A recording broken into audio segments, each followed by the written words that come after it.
Coming to you from the Pacific Northwest, you're listening to the Mythic Radio Podcast. The first time it happened, I was sleeping and woke up because I felt a hand on my leg and I realized that I couldn't move.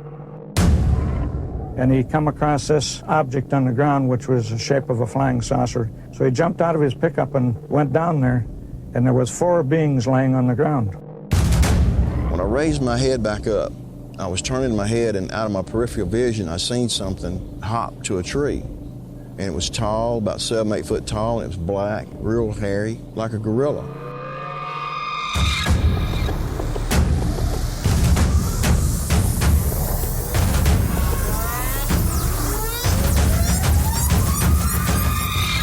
The first thing we saw was this winged creature, 14-foot wingspan at least. It was huge. It almost covered half the road. Welcome to the show. I'm your host, Nick.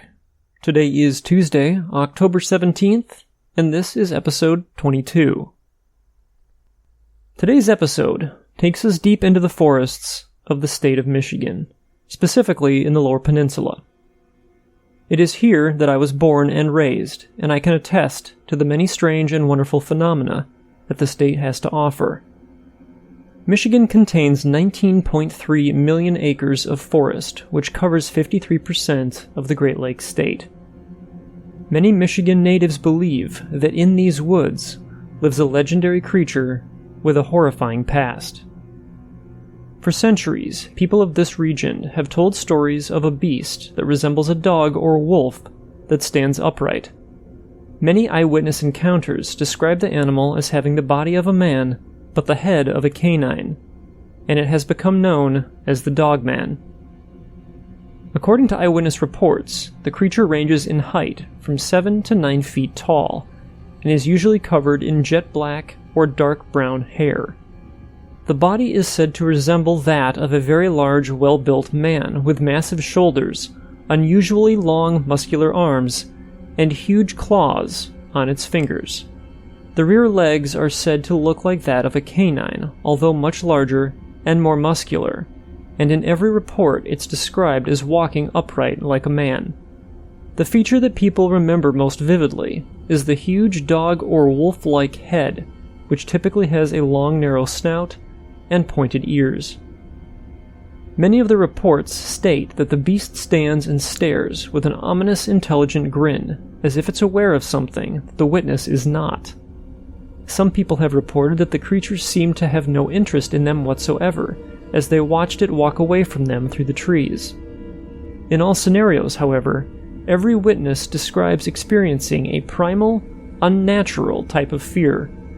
Some people have even said that they had chronic nightmares following their encounter. If this description sounds like something out of a horror movie, you'd be correct. But what may seem like a fictional fairy tale monster might have more to do with fact than you may think.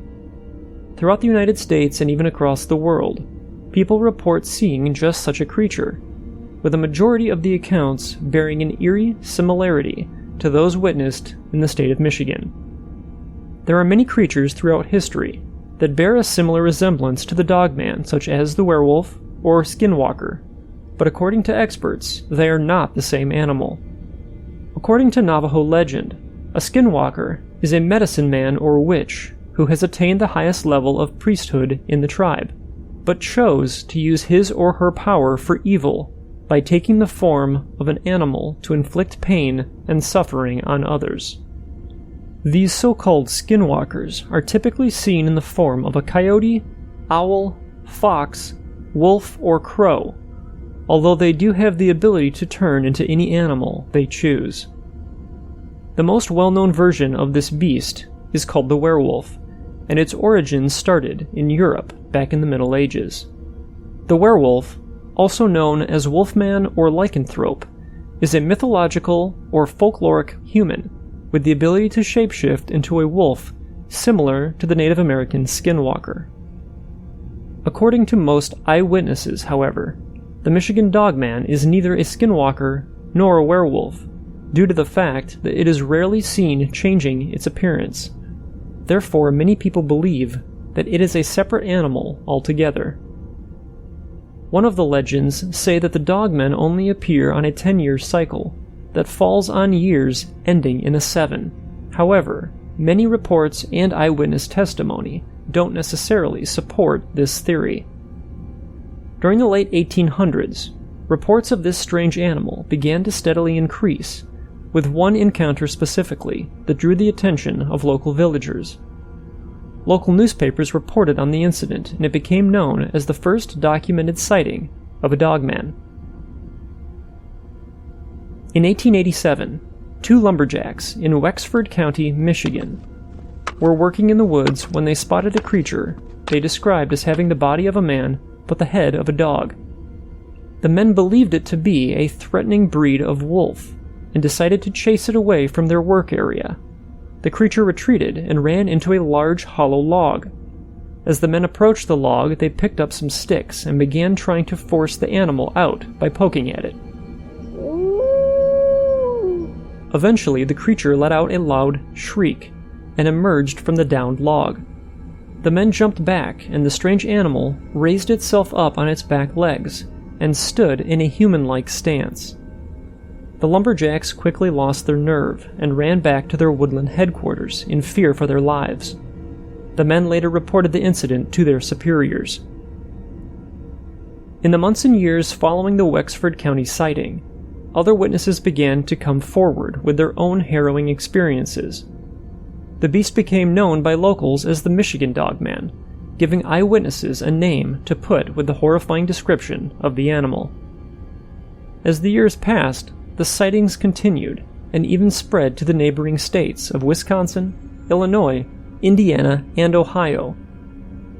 Then in 1987, 100 years after the Wexford County sighting, a radio host at WTCM-FM in Traverse City, Michigan, by the name of Steve Cook, recorded a song that he called The Legend.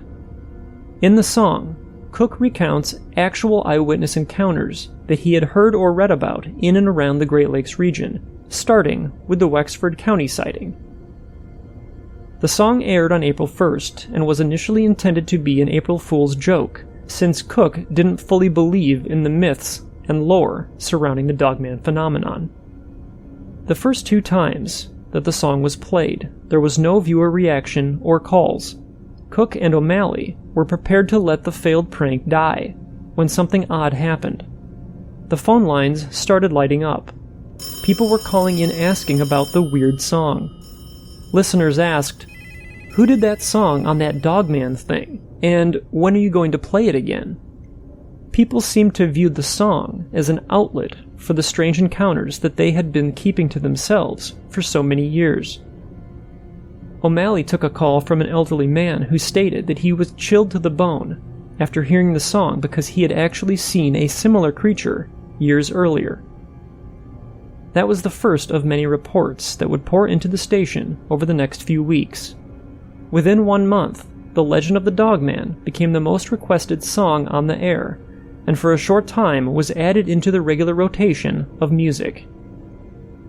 Other stories began to surface and be compared to the Michigan Dogman encounters.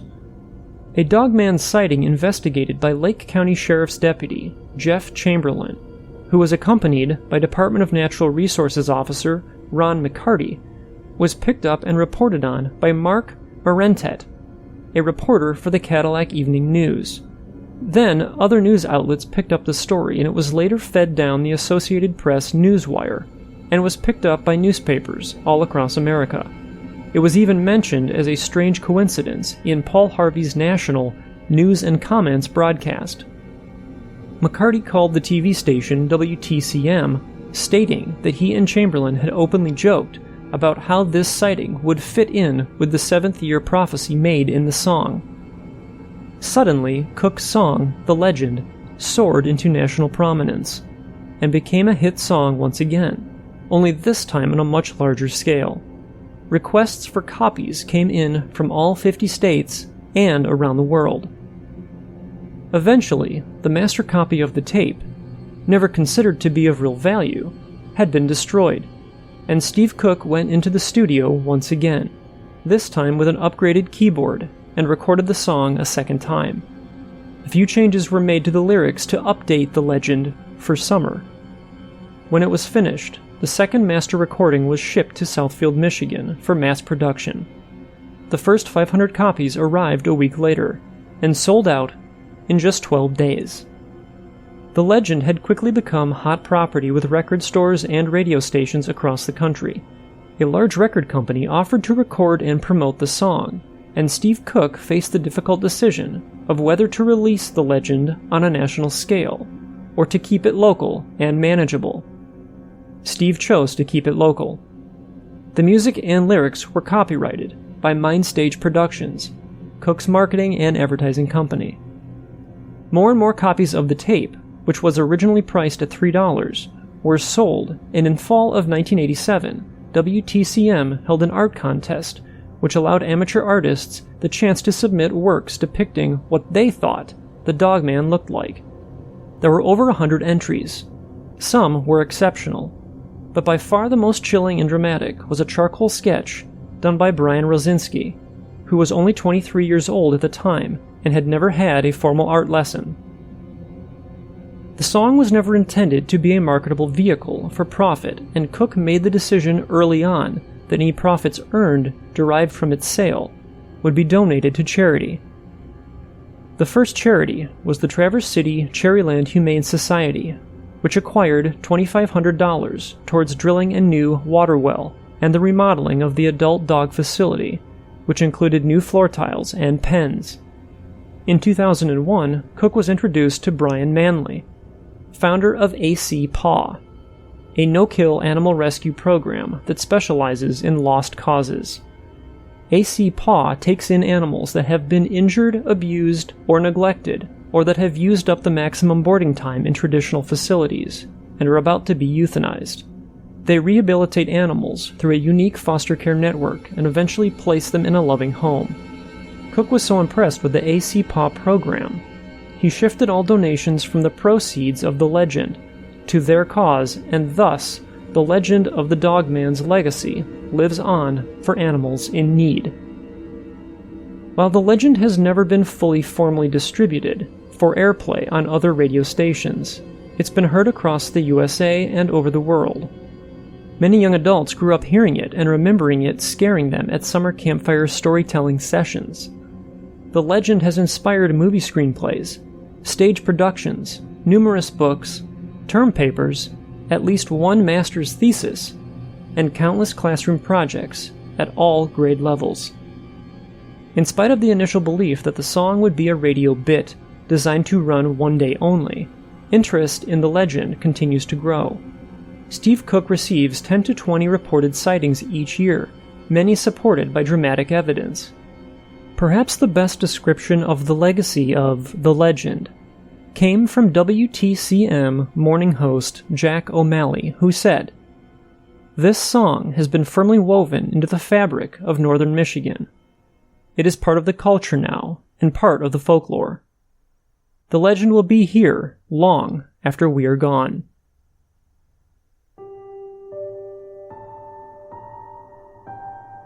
Steve Cook's song is just the tip of the iceberg when it comes to the Dogman phenomenon, and in Part 2, we'll delve into the many eyewitness accounts that have made this cryptid creature one of the most feared to this day. That's all I have for this show, guys. I appreciate you joining me. Please leave comments below and let me know if you guys have had any experiences with the Dogman. You can email me at mythicradio@gmail.com, or you can visit mythicradio.com, click on the Tell Your Story link, leave me a message there. You can also get involved by joining our forum and by following us on all social media. If you'd like to support the podcast, visit patreon.com/mythicradio. And don't forget that clicking the like and follow buttons, and also the share buttons, helps to support the show.